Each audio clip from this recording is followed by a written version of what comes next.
Welcome to the Big Mike Fun Podcast, where you learn about advanced wealth building strategies from real estate investing to creating massive ROI and secured retirement profits. So pour yourself a cup of coffee, grab a notepad, and lean in. Because Big Mike has got the mic, starting now. Welcome to the Big Mike Fun Podcast. I'm the Big Mike Zlotnik. Today it is my distinct pleasure and a privilege to welcome Matt Larson. Hi, Matt. Hey, Mike. Thanks for having me on. I very much appreciate you coming on board. Could you tell us a little bit about you? I'm going to do a quick intro. We've been working together for a long time at this point. We've done so many loans with you. You are one of the best of the best. If you remember watching that movie, Best of the Best. One of the best people that we've been working with. We've certainly enjoyed working with you. You're so well organized. Your team is phenomenal. It's been great experience. And I appreciate you coming on the podcast. And you're in the Quad Cities. Could you talk a little bit about Matt? You have a family. What are you doing in Quad Cities? How did you wind up there? A couple of words about you. Okay, I've been in real estate now for 14 years, and I got started in 2005. Right before the top of the market, and been going ever since. I'm going to tell you a little story in a little bit as far as how I got into kind of turnkey sales, but just a little bit about me. Been in the business 14 years. I have a pretty big staff. We're located in Davenport, Iowa, which is part of the Quad Cities, and I have about 40 people in my office, and we do several hundred deals a year. And have for a really, really long time. I've probably done over 4,000 deals total in those last 14 years. And this is amazing, by the way. That is amazing. Thank you. And it's not just the Quad Cities. I only focus in the Quad Cities right now, but in the past, I've done deals in 9 different states and all over the place. But I really like the Quad Cities. Now, I grew up in the Quad Cities. My parents are from the Quad Cities. So I have moved around a little bit. I lived in Michigan for a while. I lived in St. Louis for a while. I lived in Scottsdale, Arizona for a while. But I always kind of trend back to the Quad Cities because there's a lot. I kind of like the area. It's a small, about 450,000 people in Quad Cities. It's a Midwest town located, in Iowa, and smaller. We're the people ask me all the time, what the heck is the Quad Cities? And I always say, hey, you ever heard of a company called John Deere? And everybody has. And their world headquarters is here in the Quad Cities, along with the largest armory in the country, the Rock Island Arsenal. So I like the Quad Cities. I like the simple living in the Quad Cities. You got a very good base of people that are just kind of hardworking country people. Although our city has grown, our cities, I should say, the Quad Cities is actually, there's Davenport, Iowa, there's Bettendorf, Iowa, and then on the Illinois side, we're right on the Mississippi River here. So on the Illinois side, there's Moline, Illinois, and Rock Island, Illinois. And there's just a lot of other little smaller cities that kind of go along with that. You got East Moline, and you got Silvis, and a few other smaller cities around that kind of make up the Quad Cities. But I like the people. This is the type of area you're going down the road and people wave at you. Real estate's really cheap here, although one of the benefits of the Quad Cities and why I like it, as far as why I do turnkey real estate, is because the real estate's cheap, but the rents are actually very strong compared to the price of the houses. So I like that, and that was one thing I could not find in these other. During the last downturn, I was in Kansas City, I was in St. Louis, Detroit, Minneapolis, did some stuff in Alabama, Chicago, and several other areas, and the Quad Cities just kept attracting me because it seemed insulated from the rest of the world. And what I mean is when the market crashed in 08, 09, a lot of these other areas that I was working in, their values had dropped in half or more. And the Quad Cities never saw that. We saw about a 7% drop on top line values of houses. And the saying kind of goes around the Quad Cities. The other piece I like is it is so well insulated and it does so well during downturns that it's become a banking haven. And they say that the Quad Cities is, one of the strongest banking markets in the country. I think last time I heard it was like ranked the top, like 11th in the country for where banks like to do business, and the reason that is because the property values have been safe. Now you won't get heavy appreciation.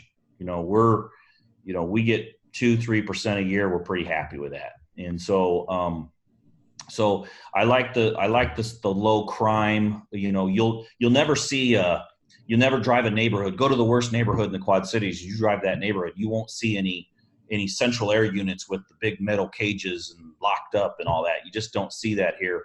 So there's a lot of little benefits, and that's kind of why I've always gravitated towards the Quad Cities. And it just so happened that I was born in an area that happens to be the best rental market you could ever hope to dream for. So that's kind of the rundown there. How I kind of got going there. That's great. That's a phenomenal introduction. So 2 quick comments. It's a home sweet home. So you grew up there and you went away and then you came back realizing that there is nothing better out there for you. Just, tastes different folks, different strokes for different folks.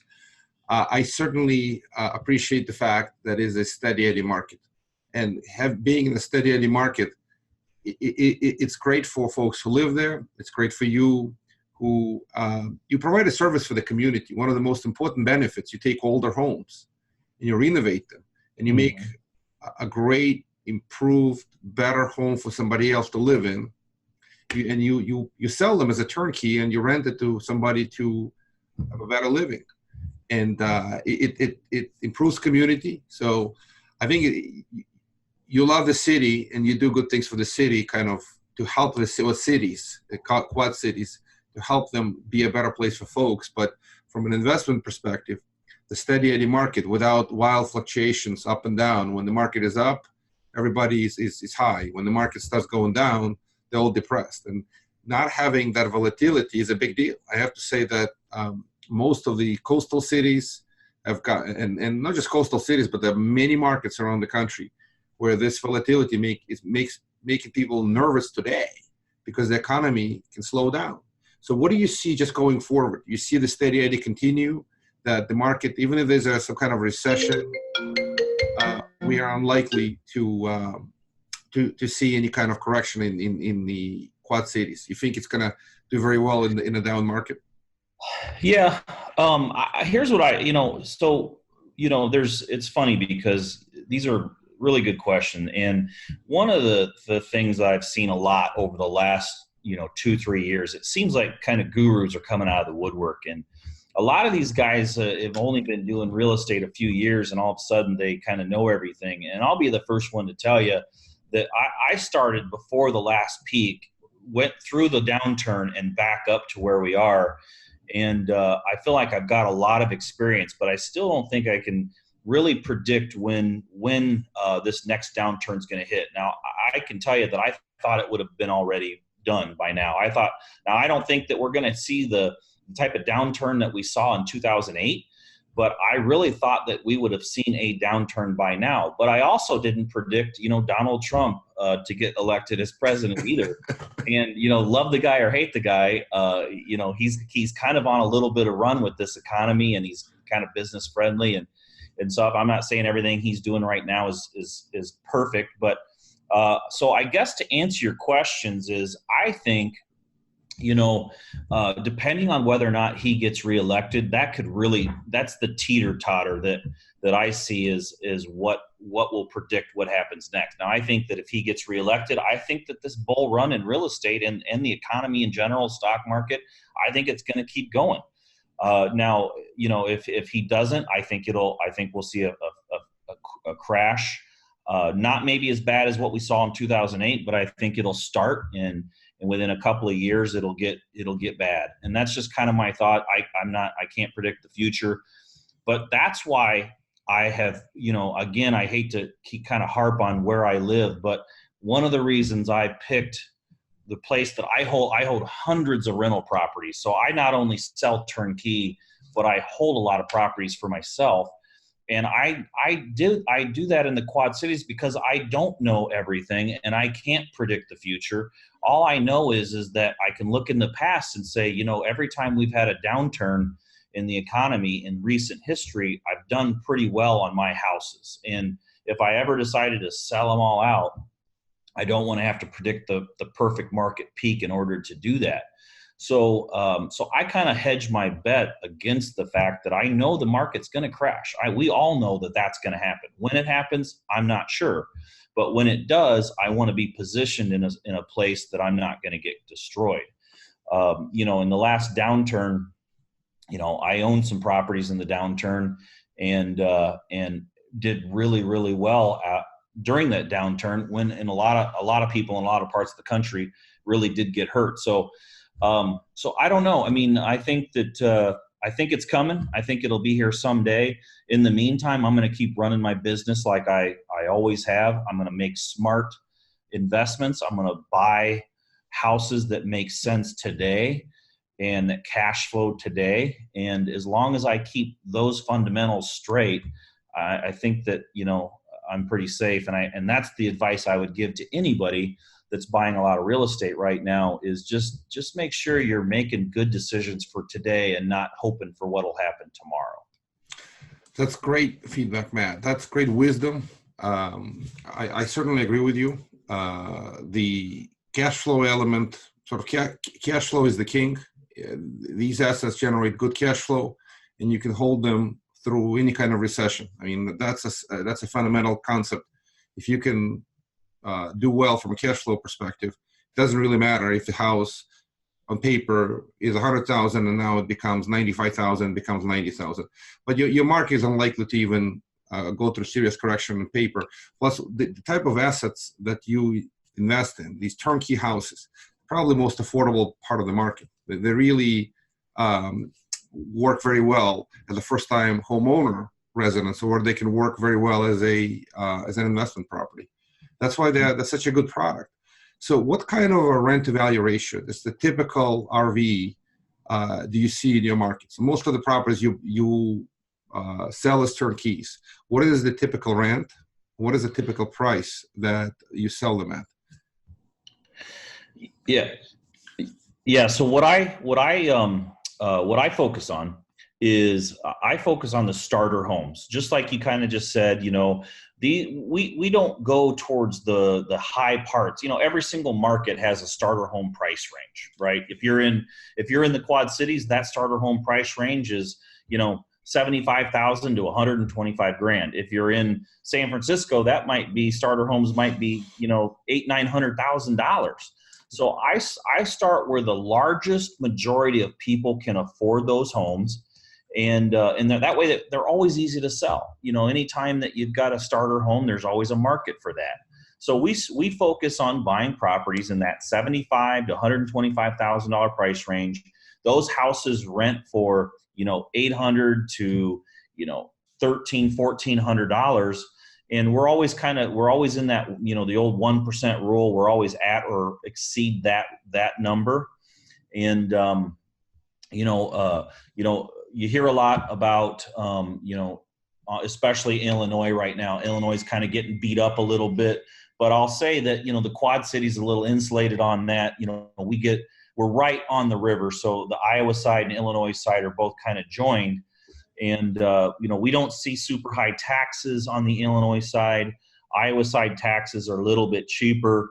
I like that part of it, but you've got the same work base renting those houses every single day. If you look at the bridge, there's people from Iowa driving into Illinois to work, and there's people from Illinois driving into Iowa to work.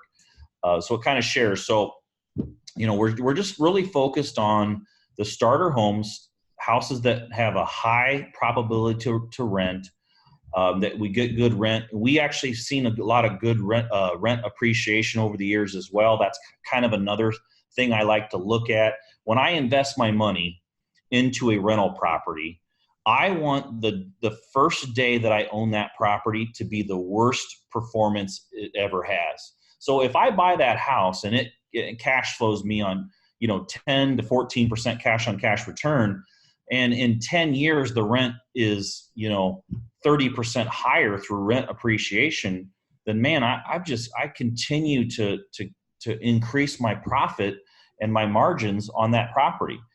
And I'll tell you, here a little bit about, my very first property. The very first property I ever bought 14 years ago, it was a four-unit building. And this property I paid $82,000 for. Okay. This is in 2005. And all 4 units combined, the total rent in this building was $990. Okay. 14 years, actually not quite 14 years later, I had it last summer, I had it appraised. So 12 years later, all 4 rents in that apartment building are now over $2,200 a month, and the building appraised for $164,000. So in a 12-year period, the rents over doubled and the value of the property doubled. So that's kind of what I'm focused on, is not only I like to see, I know that my property values are going to appreciate maybe 2-3%. And if my rental values do the same, then that's just a perfect best case scenario. That's the gold right there. That's what we're really shooting for, is, every single, I put debt against the properties and try to finance at like 75% of the deal. And if in a 20-year period, that house pays off and the rent's doubled, the cash flow on something like that is just amazing. So that's kind of my personal strategy on what I'm looking for. Matt, I think that's a brilliant point. I absolutely agree with you. The value growth of the rental properties is linked directly to the rent you collect. It's an income approach. Although these are residential properties, they don't trade on a income approach. They trade based on comps.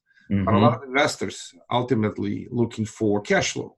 Yep. You're renting at 1% a month. That's why that RV of 1% makes a lot of sense, because it generally, once you put 75% leverage at the cheap bank rate, and you're starting with cash on cash, kind of the cap rate. You don't apply the cap rate approach, but in concept, after you're collecting 1% a month, you're collecting gross 12% a year. Again, 1% RV.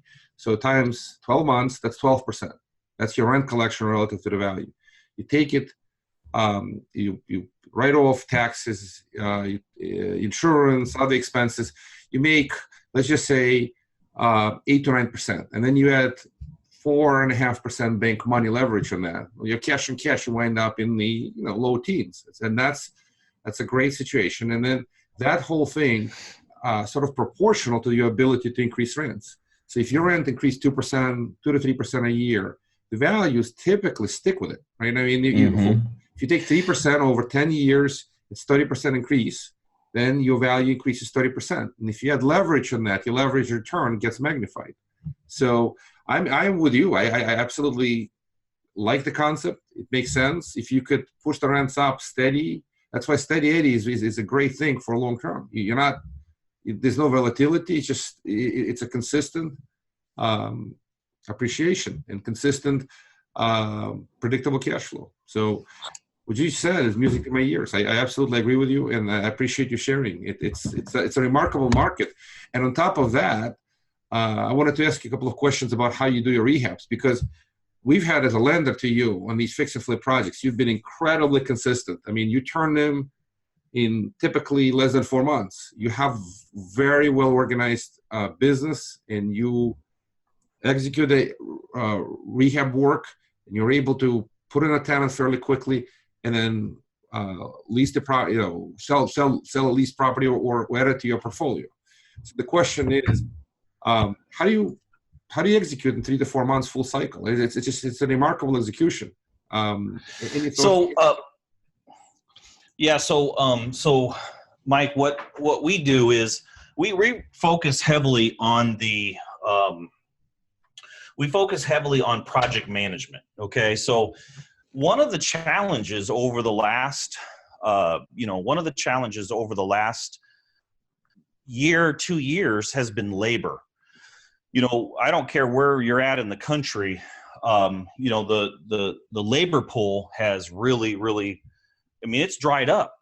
Everybody that wants to work is working, And, so we've had to focus heavy on just finding the right project managers. Now, once you find the right, it's literally the key. So we focus on finding the right project managers that understands construction, that's very, very detail oriented and very process driven. So, this is kind of like one of those things that you really don't hear a lot of people talking about, but it's literally probably the most important piece. A lot of times people just think, hey, find a contractor, just find somebody that's got experience and put them on the job. And really that's not what I've discovered as the secret to the success. You've got to have somebody that's running these projects that shows up every day with a specific plan in place for that project, meets with the GC that's on that running that rehab. And, we have this routine that we do. The project manager gets there, you walk the inside of the downstairs, you walk the inside of the upstairs, you walk the garage, and you walk the exterior. And you have a specific series of questions to ask in order to make progress on this project. We find out, hey, what's the timeline to finish the roof on electrical, plumbing, HVAC? Where are we at for finishing the interior, regardless of what stage it is, hey, what do you have left to do on the interior, and a specific timeline to what has to be done the next time that project manager shows up, which is the next day. Very, very important. We're at every single project every day with a specific plan. So, for example, when you could be one of the project managers could walk into the property and say, hey, you got looks like you're ready to set cabinets. When I get here tomorrow, will you have all the cabinets set? And you want to get a verbal confirmation that contractor, yes, my plan is tomorrow I'm going to get here in the morning, I'm going to set the base cabinets, that we're going to move to the uppers, then we're going to put the countertops in place. So we set specific guidelines for every single GC on every project every day. That's the only way you can get a project to the finish line. So we have had a really good track record of finishing projects quickly, and that's the secret. I've seen really bad project managers work with amazing contractors and the job never gets done. Because if that project manager that's leading that rehab doesn't show up with a plan every day, that project manager will hesitate. They'll have periods of, hey, I don't know what to, I need help. I need this question answered. And they try to get a hold of the project manager. The project manager doesn't respond quick enough. They might need a specific material or whatever it is. And if that project manager doesn't respond quickly and doesn't give them the direction they need, that amazing contractor will fail. So we have a specific plan we follow every day, and that's the key to it. Because right now you will see, you're going to see a lot of contractors that they're loaded down. They have 3 or 4 months of work. But if you can prove to them that you're easy to work with and you show up every day with a plan, they actually like it and they actually get more done. And most people just don't want to think. They just want to show up and work. And that's how we've been able to get a lot of this stuff done so fast. That is a remarkable work blueprint.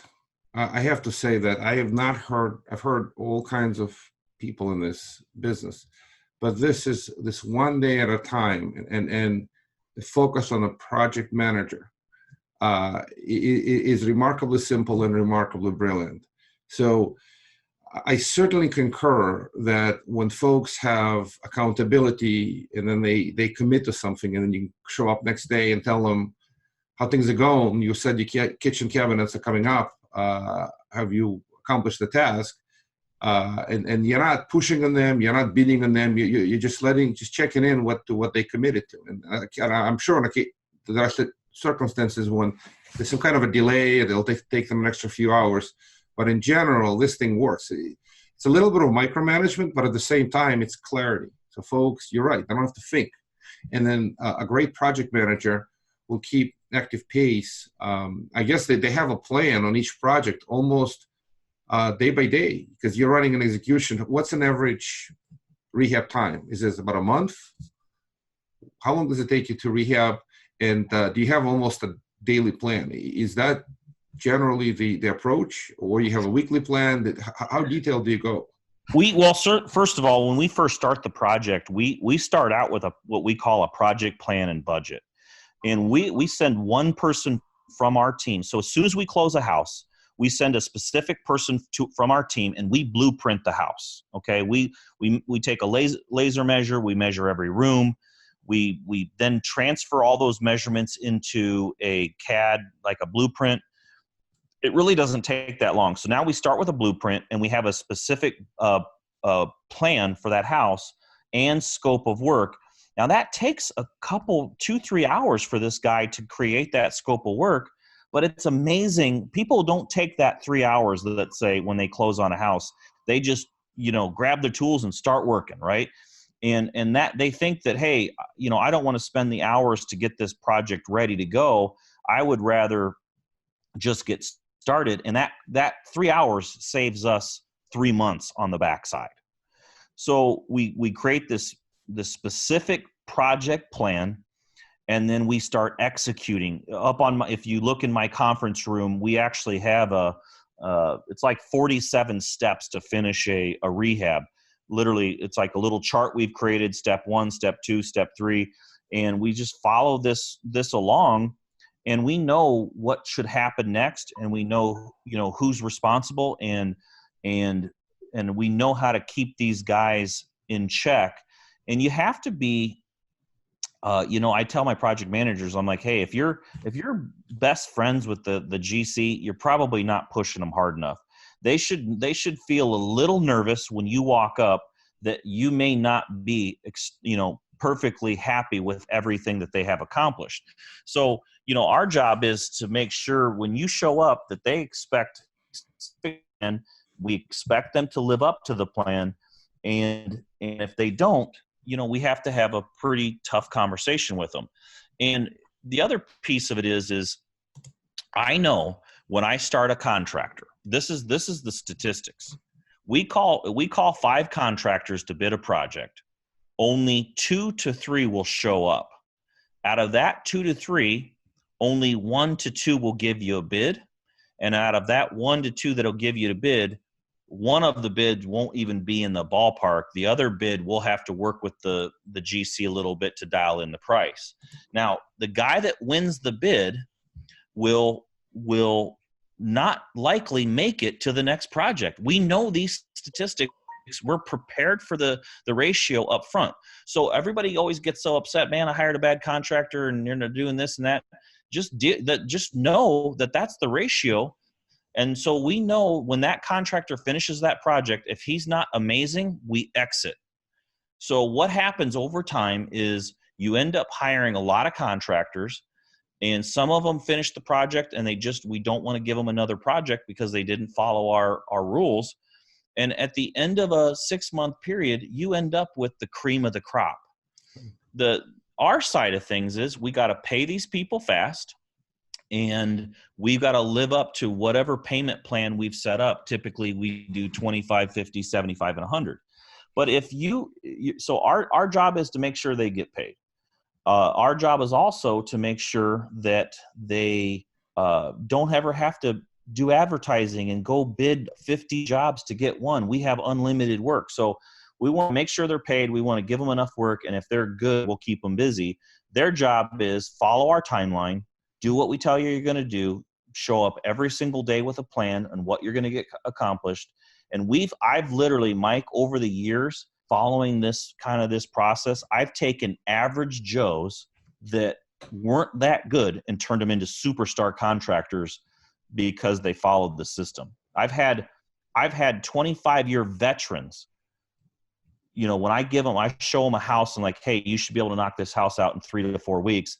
And they laugh in my face. Man, I've been doing this for 25 years. I'm a contractor for 25 years. There ain't no way possible you will get this